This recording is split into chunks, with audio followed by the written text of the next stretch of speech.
Thelma tenía 34 años, desde hacía 3, vivía en una casa que nunca llegó a sentir como suya. El barrio era tranquilo a los ojos de cualquiera, con jardines cuidados y buzones limpios.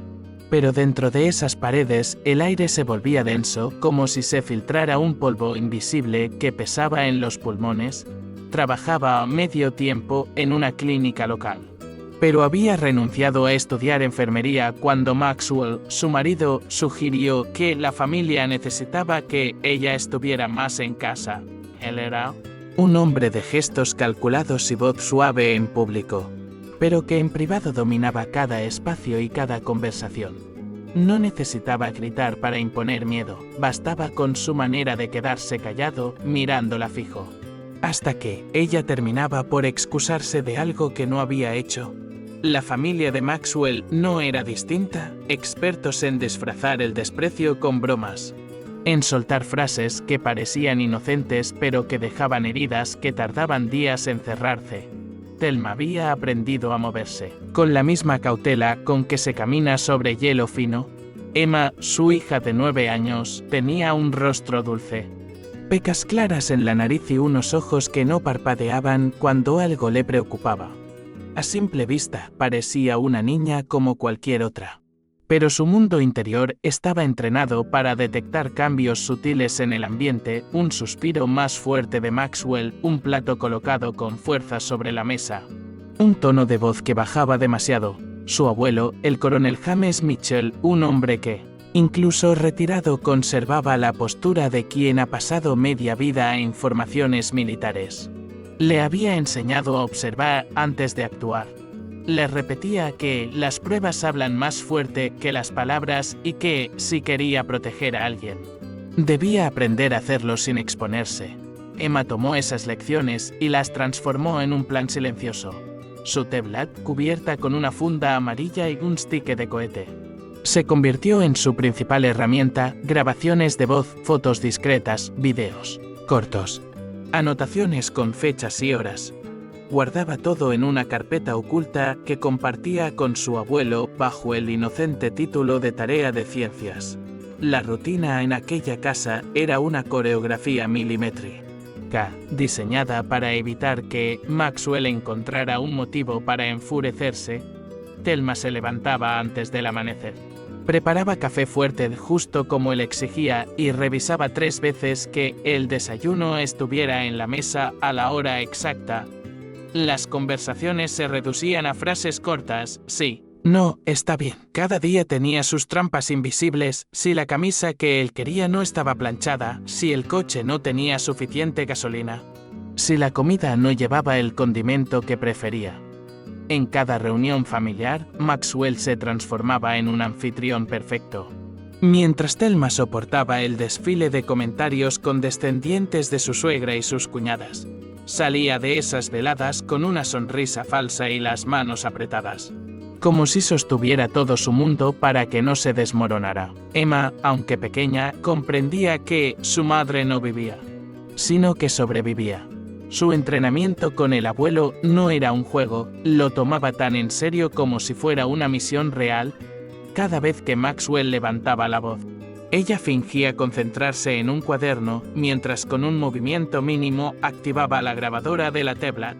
Anotaba en hojas sueltas los detalles: fecha, hora, quién estaba presente, qué se dijo y cómo reaccionó su madre. Incluso había creado un sistema de símbolos para identificar el tipo de agresión: un triángulo para insultos, un círculo para amenazas, un cuadrado para contacto físico. El coronel Mitchell revisaba periódicamente el material, dándole indicaciones precisas de cómo mejorar la calidad de las grabaciones y cómo mantenerse fuera de peligro.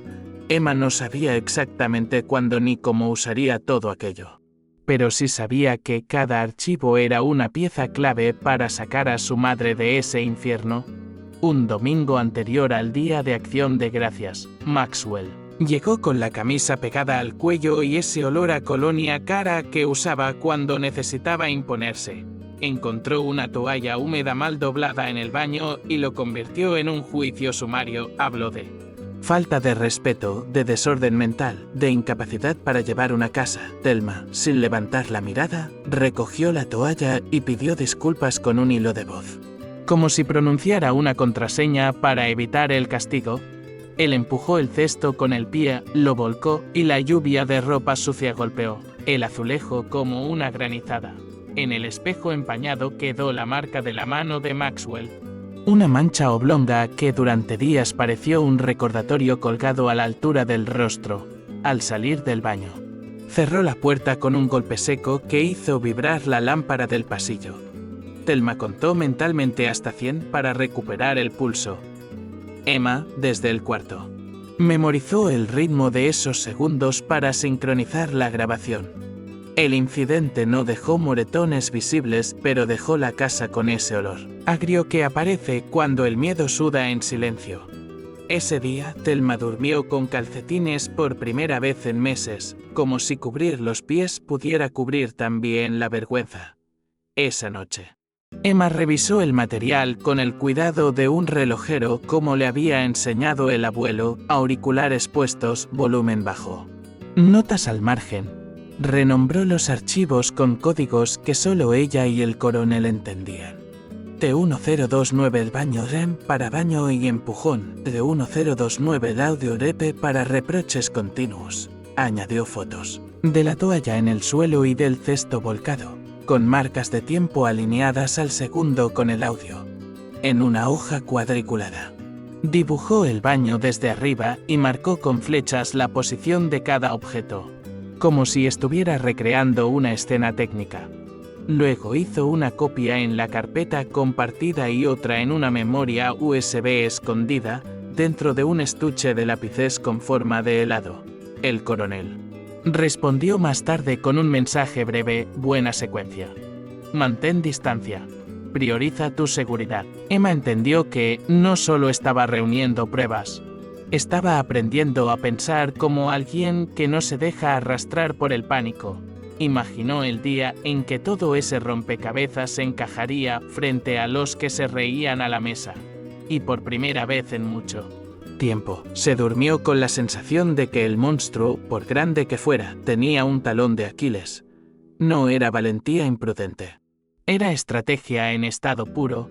La semana previa al Día de Acción de Gracias, Maxwell se mostró más irritable de lo habitual. Se quejaba del tráfico, de las noticias, del café demasiado caliente, de la música del vecino. Thelma lo observaba moverse por la casa como una tormenta eléctrica, descargando pequeñas descargas en cada rincón, un portazo en la cocina, un suspiro teatral al ver la lista de compras, un comentario ácido sobre el vestido que ella había elegido para la cena. Emma, en silencio, percibía que algo en la forma de respirar de su madre cambiaba cuando él estaba cerca, más superficial, más corta, como si intentara hacerse pequeña dentro de su propio cuerpo. Maxwell hablaba de la cena como si fuera un evento diplomático, repasando la lista de invitados con una precisión obsesiva. A Thelma le asignaba tareas como un superior dando órdenes, sin espacio para objeciones. Incluso revisó el mantel y los cubiertos, alineándolos milimétricamente como si fueran soldados en formación. Emma, desde su habitación, escuchaba las instrucciones y anotaba mentalmente los puntos donde las tensiones solían explotar. Sabía que el riesgo era alto, pero también sabía que, cuanto más alto el riesgo, más contundente el golpe de efecto. El coronel Mitchell la llamó 2 días antes de la cena. En una videollamada corta para no levantar sospechas, Emma le mostró las carpetas en la nube, ordenadas por tipo de abuso y fecha. El coronel asintió con un leve gesto, sin sonreír, como cuando un soldado presenta un informe impecable. Recuerda, no te adelantes. El momento adecuado es tan importante como la prueba misma, le dijo con un tono que no admitía réplica. Emma entendió que el Día de Acción de Gracias no sería solo una cena incómoda, sino una operación planificada con meses de antelación. El coronel le pidió que, si algo grave ocurría, le enviara un mensaje con una sola palabra clave: verde. No hacía falta más. Ese sería el detonante para que él actuara sin demora. Emma cerró la llamada, sintiendo que, por primera vez, el tablero estaba dispuesto a su favor, y que esta vez Maxwell no vería venir el jaque mate. El día de Acción de Gracias amaneció con un cielo despejado, pero en la casa de Thelma el aire estaba cargado como antes de una tormenta, desde temprano. Maxwell deambulaba por la cocina, supervisando cada paso, como si la cena fuera una prueba de su excelencia frente a la familia. Comentaba el tamaño del pavo, la temperatura del horno, la disposición de las sillas. Thelma se movía rápido, procurando evitar que él encontrara motivos para estallar, mientras mantenía en su rostro una expresión neutra que había perfeccionado a lo largo de los años.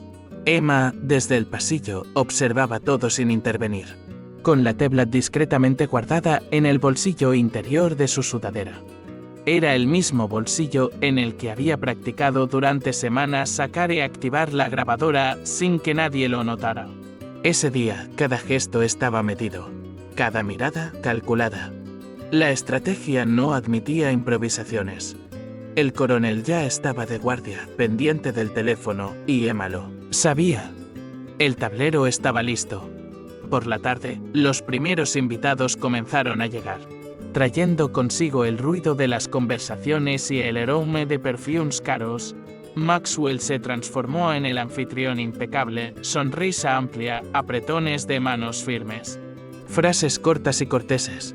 Su familia se acomodó en el comedor como un jurado que ya tenía el veredicto preparado. Thelma sirvió bebidas con manos firmes, pero su respiración delataba la tensión.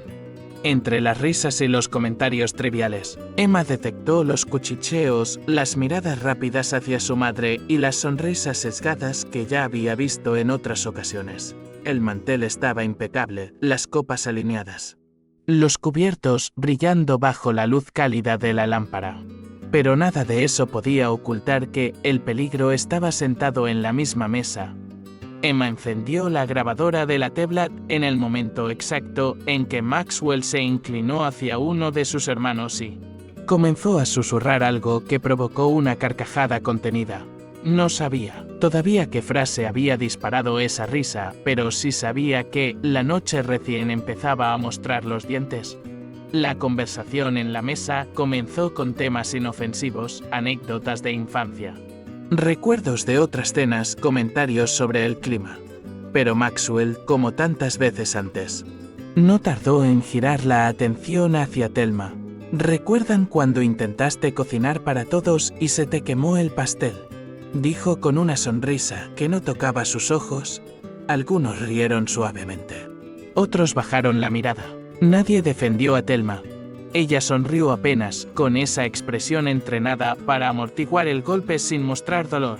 Emma, en silencio, marcó un nuevo registro en su mente, fecha, hora y un número de archivo que ya se estaba guardando en la nube. Sabía que ese tipo de comentarios, aunque parecieran bromas, eran parte del patrón que el coronel quería documentar. La cena continuó, pero la tensión ya había comenzado a fermentar. Unos minutos después, uno de los cuñados alzó su copa y comentó: «Thelma tiene suerte de que Maxwell la mantenga, así puede descansar más que todas nosotras». Las risas, esta vez, fueron más abiertas. Maxwell no perdió la oportunidad de sumarse. Bueno, si dependiera de su organización, estaríamos comiendo a medianoche o nunca. Emma sintió que el calor le subía al rostro, no de vergüenza, sino de ira contenida. Sus dedos, ocultos bajo la mesa, acariciaron el borde de la tablet como quien se asegura de que el arma sigue en su sitio. Thelma, con la voz suave, se limitó a decir: «Estoy feliz de que todos estén aquí», y siguió cortando el pavo. Pero en su mirada había una chispa distinta, una que Emma no había visto en mucho tiempo. La niña lo notó y supo que el punto de quiebre se acercaba. Maxwell comenzó a servirse vino con movimientos amplios, ocupando más espacio del necesario, como si la mesa entera fuera su escenario. A cada sorbo, su voz se volvía un poco más alta, y sus bromas adquirían un filo más cortante. Comentó que Thelma no había terminado ninguna de sus metas en la vida y que para algunas personas la disciplina es algo imposible de aprender. Las risas que siguieron fueron como cuchillos envueltos en terciopelo, suaves en el sonido, pero hirientes en el impacto. Thelma, con el rostro ligeramente inclinado, seguía cortando la carne sin mirar a nadie.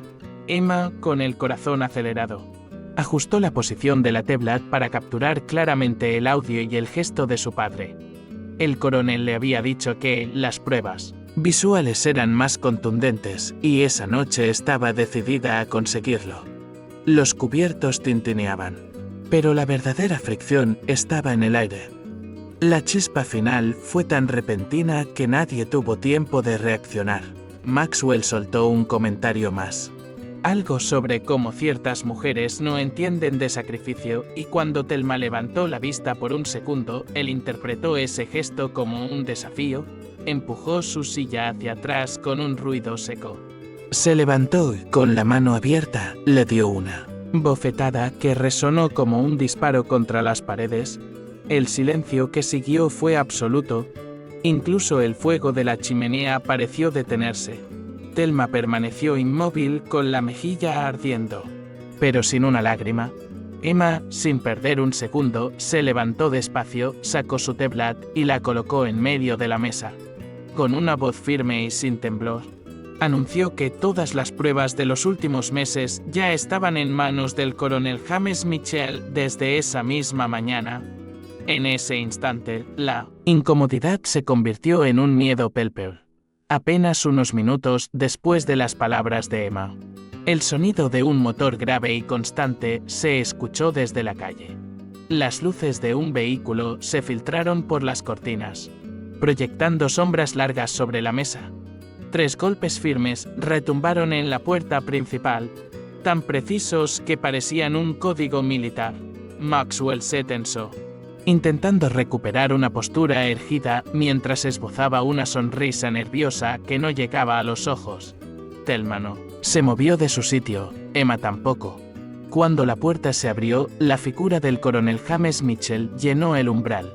Llevaba una chaqueta militar oscura, impecable, con las insignias brillando bajo la luz del pasillo.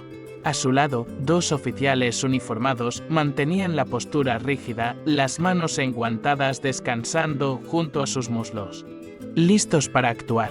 El coronel no saludó ni sonrió, sus ojos evaluaron la sala como si analizara un campo de batalla, identificando aliados y amenazas en segundos. Sin una palabra, Mitchell avanzó hasta la mesa y dejó caer una carpeta gruesa con un golpe seco. Las hojas se desparramaron lo justo para que todos pudieran ver las fotos impresas, capturas de pantalla y transcripciones de audio. El caso está documentado y listo para actuar, dijo con voz grave, sin levantar el tono.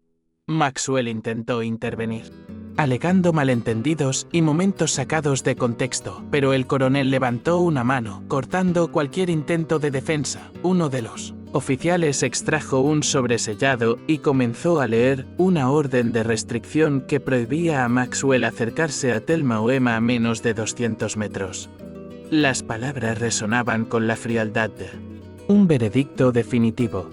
La familia de Maxwell, que hasta hacía poco se permitía sonreír con altivez, bajó la mirada en un silencio denso, evitando cruzar los ojos con Thelma.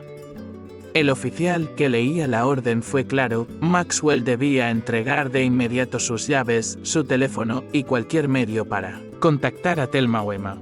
El coronel se mantuvo inmóvil, observando cada movimiento con la misma atención con la que evaluaría a un soldado bajo disciplina.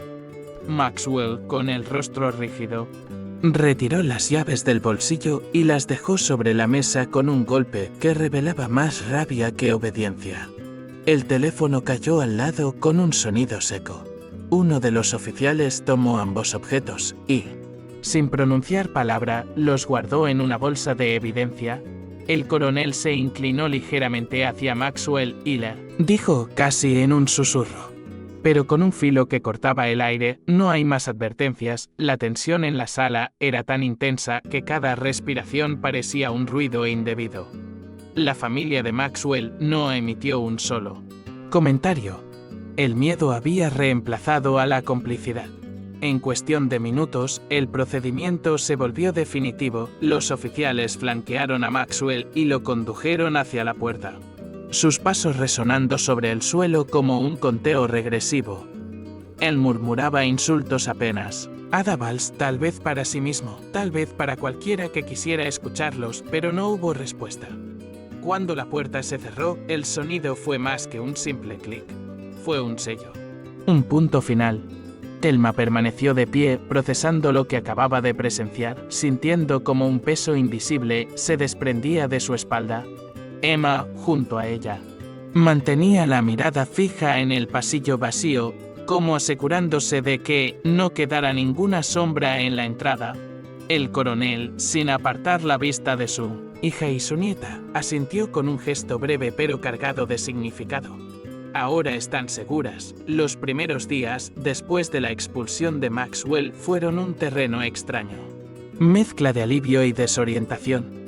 Thelma se despertaba antes del amanecer, como siempre, pero ya no porque temiera una reprimenda por quedarse en la cama. Se levantaba por costumbre. Recorriendo la casa en silencio, explorando rincones que antes evitaba, la esquina de la cocina donde él solía quedarse de pie observándola, el sillón del salón que había convertido en su trono. Emma también necesitó un tiempo para comprender que ya no había que medir cada palabra ni esconder cada gesto. Aún así, los primeros ruidos fuertes, un portazo de la vecina, el golpe de un cajón, hacían que ambas se miraran con un reflejo automático, buscando confirmar que todo estaba bien.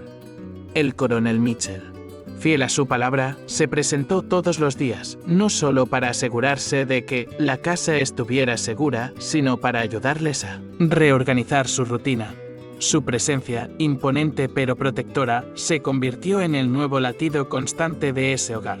En esas primeras semanas, Thelma comenzó a redescubrir lo que era tomar decisiones por sí misma.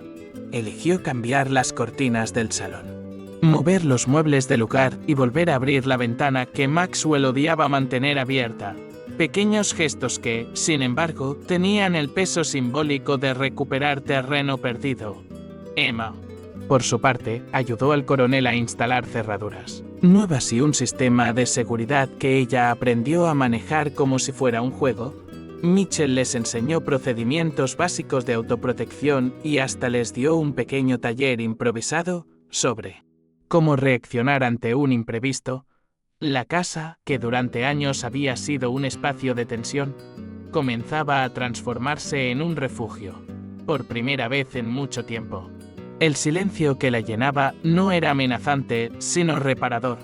Animada por su padre, Thelma se inscribió en un programa universitario local para estudiar enfermería, el mismo sueño que Maxwell había saboteado años atrás. El primer día de clases llegó con una mezcla de nervios y entusiasmo. Llevaba un cuaderno nuevo, un bolígrafo de tinta azul y una carpeta con su nombre escrito en letra firme, como si reafirmara su identidad en cada trazo.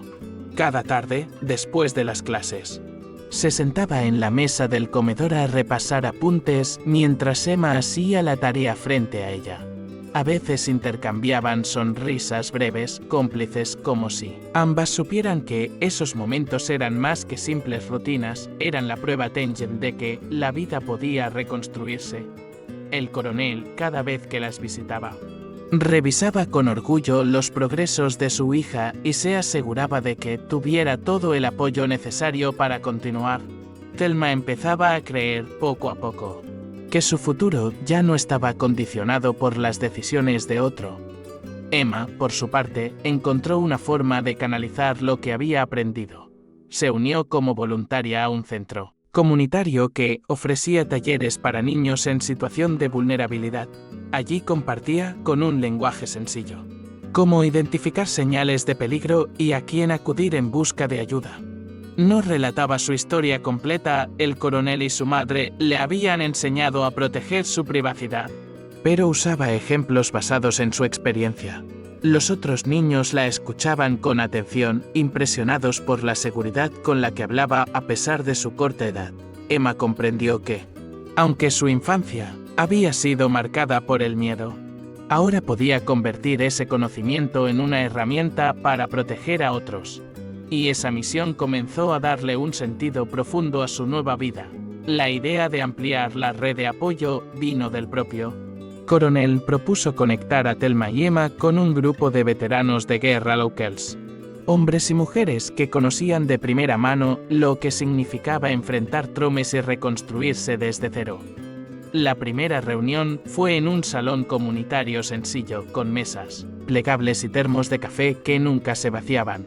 Allí, Thelma escuchó historias de personas que habían vuelto de zonas de combate y, aún así, habían encontrado la forma de reintegrarse, de recuperar la calma en medio del caos. Emma, sentada junto a su abuelo, se sorprendió al notar cómo esas experiencias tenían puntos en común con lo que ellas habían vivido. No era un campo de batalla militar, pero sí una guerra silenciosa dentro de su propio hogar. El respeto y la empatía que recibieron desde el primer día fueron inmediatos. Esa alianza se fortaleció con rapidez. Los veteranos ofrecían entrenamientos básicos de defensa personal, talleres sobre cómo reconocer y evitar situaciones de riesgo, y charlas motivacionales que dejaban huella. Thelma participaba activamente, tomando notas y aplicando las estrategias aprendidas a su vida diaria. Emma, en cambio, absorbía todo como una esponja. Aprendió a manejar un botiquín de primeros auxilios, a identificar salidas de emergencia en cualquier lugar y a mantener la calma bajo presión. El coronel veía con satisfacción cómo su nieta desarrollaba un sentido de disciplina y autocontrol que la acompañaría para siempre. En poco tiempo, madre y hija dejaron de sentirse únicamente protegidas para empezar a sentirse también capaces de proteger. Y eso marcó un antes y un después en su recuperación emocional. El impacto de la red de apoyo comenzó a notarse en lo cotidiano. Thelma ya no caminaba mirando el suelo, ahora mantenía la cabeza erguida, observando su entorno con la seguridad de quien sabe que puede reaccionar ante cualquier eventualidad. En el supermercado, aprendió a identificar comportamientos sospechosos y a confiar en sus instintos, algo que antes reprimía por miedo a parecer paranoica. Emma, por su parte, aplicaba los ejercicios de observación que practicaba con su abuelo y los veteranos, contar mentalmente las salidas de un lugar, memorizar detalles de personas y vehículos. La sensación de vulnerabilidad que antes las acompañaba como una sombra se iba disipando, sustituida por una calma activa, una que no se conforma con sentirse segura, sino que busca estar preparada. Incluso sus vecinos notaron el cambio, comentando que ahora las veían más firmes y conectadas entre sí. En casa, la transformación era igual de evidente. Las habitaciones que antes evitaban, como la sala donde Maxwell solía imponer su presencia, ahora se llenaban de risas, conversaciones y hasta improvisadas noches de cine. El comedor, escenario de tantas humillaciones, se convirtió en un espacio para reuniones con amigos y vecinos, donde se hablaba de proyectos y no de reproches. Emma había colocado en una repisa, sin decirlo explícitamente, una pequeña caja cerrada que guardaba la memoria USB con todas las pruebas, no como un recordatorio de dolor, sino como símbolo de que la verdad estaba a salvo. El coronel, al verla, entendió el gesto sin necesidad de palabras. Aquella casa, que había sido una trinchera, ahora era su cuartel general de paz, donde cada rincón contaba una historia distinta, no de miedo, sino de superación. Con el tiempo, la historia de Thelma y Emma comenzó a circular por la comunidad. No como un rumor morboso, sino como un ejemplo silencioso de resistencia y estrategia. Las invitaban a charlas en centros comunitarios y escuelas, donde hablaban sobre la importancia de reconocer las señales tempranas de abuso y de tener un plan. Thelma, con una voz firme pero cálida, contaba cómo había pasado de sentir miedo a recuperar su autonomía y cómo documentar cada agresión fue clave para que la ley pudiera actuar. Emma intervenía en algunos momentos, explicando desde su perspectiva infantil cómo la paciencia y la observación fueron sus armas más efectivas. Sus palabras, simples pero llenas de verdad, solían dejar un silencio reflexivo en la sala. No buscaban protagonismo ni admiración. Buscaban que nadie más tuviera que pasar por lo que ellas habían vivido sin saber cómo reaccionar. Ese impacto comenzó a multiplicarse. Personas que antes nunca se habían atrevido a hablar empezaron a acercarse a ellas para pedirles consejo o simplemente para agradecerles. Thelma ayudó a una vecina a iniciar un proceso legal contra su pareja violenta, guiándola paso a paso para que reuniera pruebas sin ponerse en riesgo. Emma, mientras tanto, creó junto con otros niños del centro comunitario un pequeño manual de señales ilustrado para enseñar a sus compañeros a identificar comportamientos peligrosos y pedir ayuda. El coronel observaba todo con una mezcla de orgullo y serenidad, sabiendo que la misión que había comenzado como una defensa familiar se había transformado en un movimiento que beneficiaba a toda la comunidad. Y en ese crecimiento, madre e hija encontraban no solo propósito, sino también un motivo diario para seguir adelante. Cuando se cumplió el primer aniversario de aquella noche de acción de gracias que lo cambió todo, Thelma decidió que la fecha no podía pasar desapercibida. No organizó una fiesta grande ni invitó a decenas de personas. Prefirió algo íntimo, solo con quienes habían sido parte esencial de su recuperación: el coronel, un par de amigas cercanas y 2 veteranos que se habían convertido en aliados de confianza. Preparó un menú sencillo pero cuidado, con platos que le recordaban a su infancia, antes de que el miedo marcara su vida diaria. Emma insistió en decorar la mesa con flores silvestres y velas pequeñas, diciendo que la luz debía ser cálida como nuestra nueva vida. Cuando todos se sentaron, el ambiente estaba lleno de una calma que se sentía en cada respiración. No había miradas furtivas ni comentarios envenenados. Solo conversaciones sinceras y sonrisas genuinas. Durante la cena, Thelma compartió que estaba a punto de terminar su primer año en la carrera de enfermería con calificaciones sobresalientes, y que había comenzado a planificar sus prácticas en un hospital local. Emma habló de su proyecto escolar sobre prevención de abuso infantil que había sido seleccionado para presentarse en distintas escuelas del distrito. El coronel, sentado en la cabecera, las miraba con orgullo contenido. Como un comandante que observa a sus soldados regresar victoriosos de una misión imposible, no necesitó pronunciar discursos largos. Su mirada decía todo. La mesa, que en otro tiempo había sido un escenario de humillación, ahora era un símbolo de victoria silenciosa. Y todos los presentes entendían que ese aniversario no solo celebraba un año de libertad, sino el inicio de una vida que valía la pena vivir. La vida cotidiana de Thelma y Emma, un año después, era irreconocible en comparación con los días oscuros que habían dejado atrás. Las mañanas comenzaban sin prisa, con desayunos en pijama y conversaciones ligeras sobre los planes del día. Thelma había recuperado el hábito de leer en la sala, algo que antes evitaba porque ese espacio estaba cargado de recuerdos de control y tensión. Emma salía para la escuela, caminando, sin sentir la necesidad de mirar constantemente por encima del hombro. Incluso el barrio, que durante años había sido solo un escenario neutro para su rutina de supervivencia, ahora se sentía como un lugar realmente suyo. En el calendario de la cocina, en lugar de fechas marcadas con advertencias, había recordatorios de eventos comunitarios y cenas con amigos. El miedo había dejado de dictar su agenda. Esa transformación no era solo emocional, también era física y palpable. La casa estaba llena de nuevos colores, cortinas claras que dejaban pasar la luz, plantas en las ventanas, fotografías recientes enmarcadas en las paredes. En la cocina, un corcho exhibía notas de agradecimiento escritas por vecinos y miembros de la red de apoyo.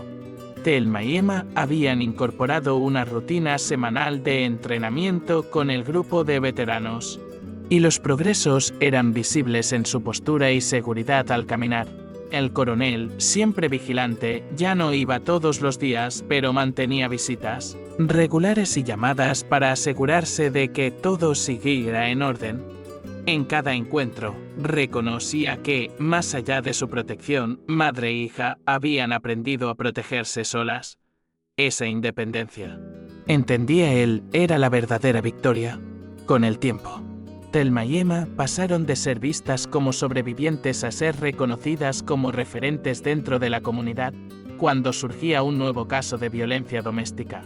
Alguien inevitablemente mencionaba, habla con Thelma, ella sabe qué hacer. Su casa, antes un lugar cerrado al mundo, se transformó en un punto de encuentro para mujeres que buscaban orientación.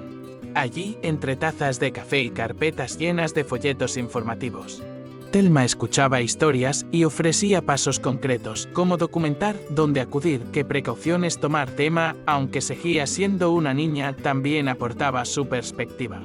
Sobre todo cuando había menores involucrados, les enseñaba a reconocer señales de control o abuso y a desarrollar planes de acción, discretos, adaptados a su edad.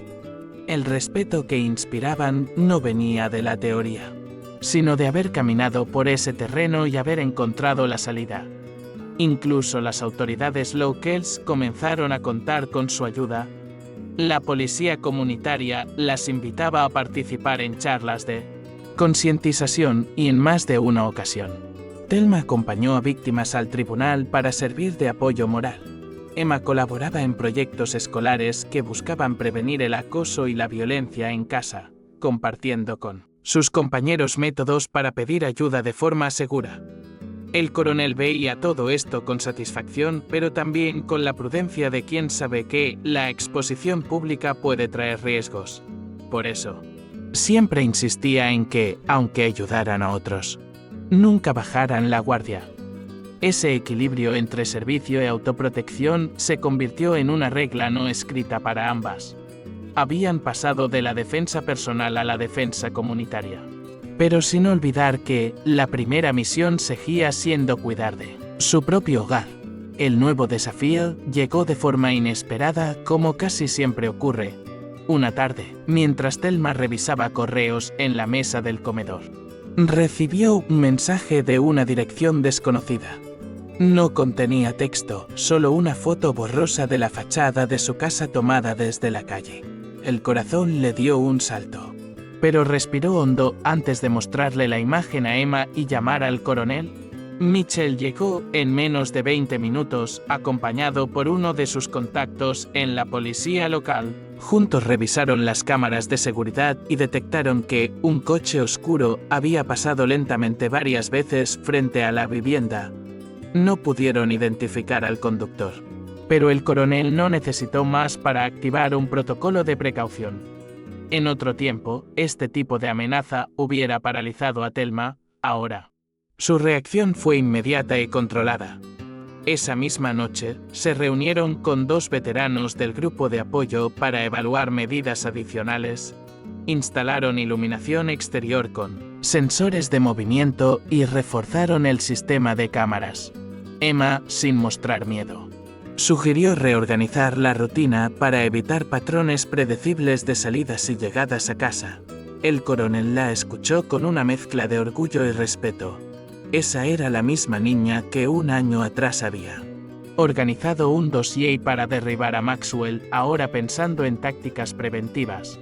También acordaron que, si la situación se repetía, registrarían cada detalle y lo compartirían de inmediato con las autoridades. La red de apoyo se movilizó discretamente, dejando claro que cualquier intento de intimidación sería enfrentado con organización y fuerza colectiva.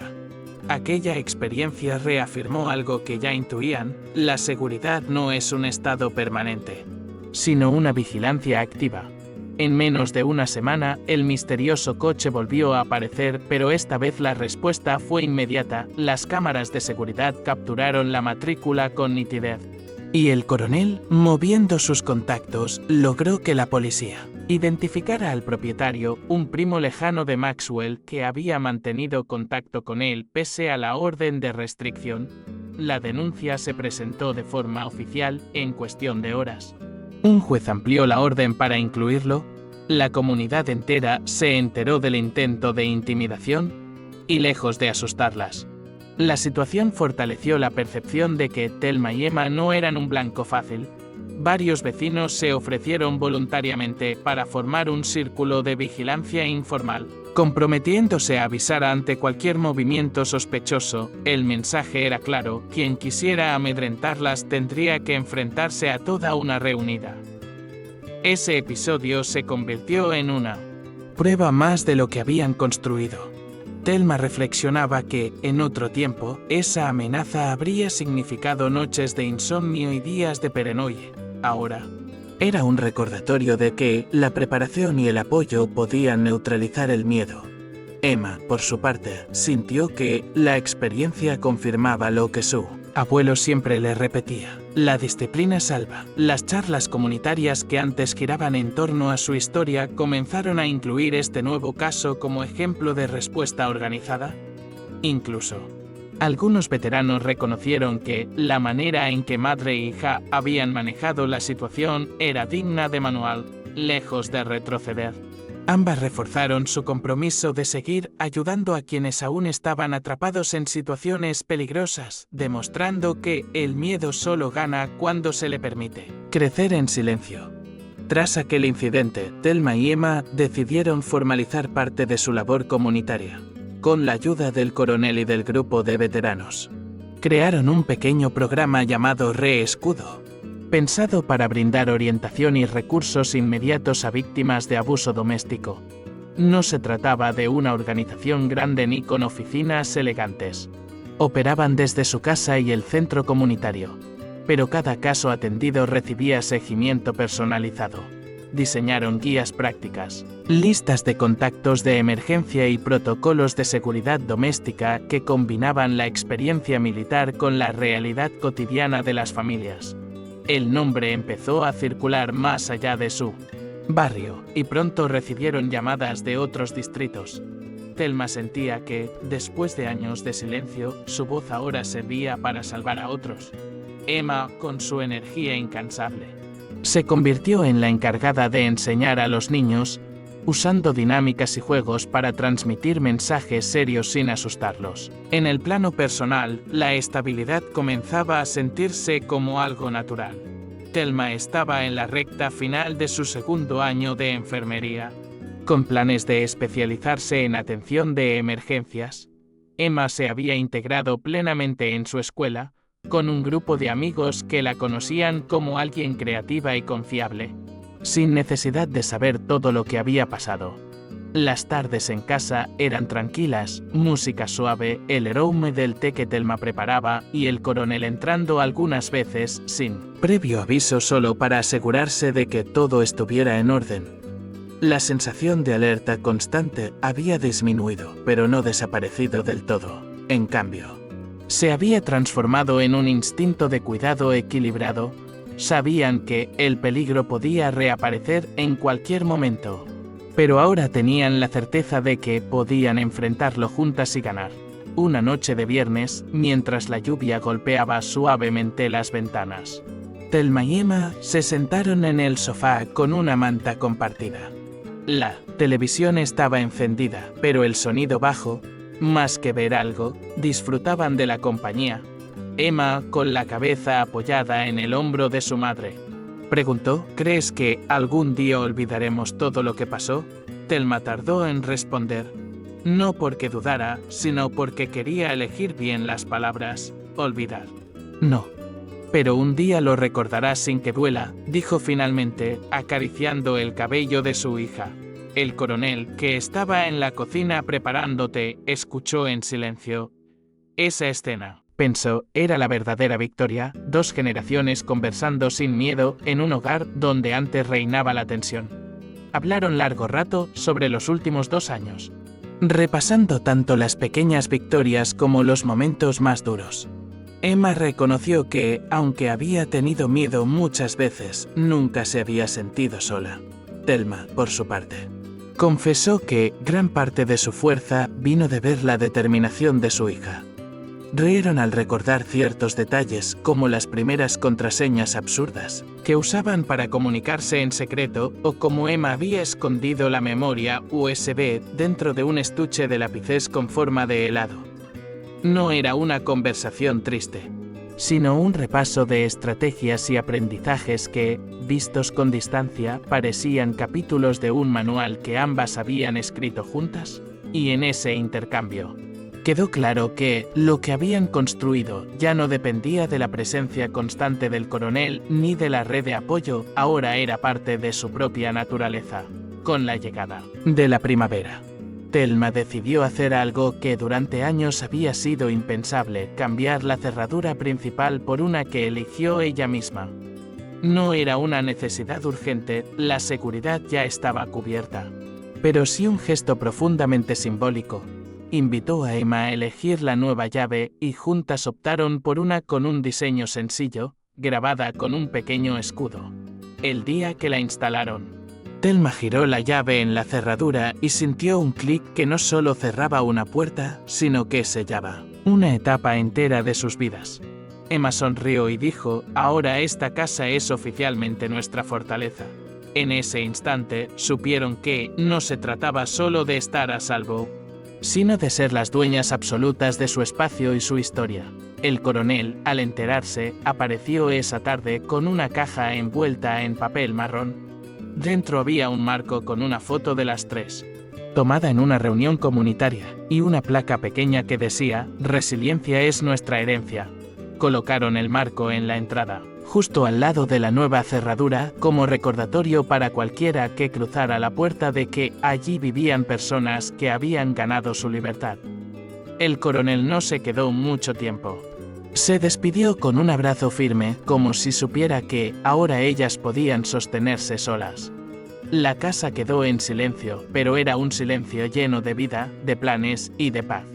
Esa noche, mientras preparaban la cena, Thelma y Emma hablaron sobre el futuro.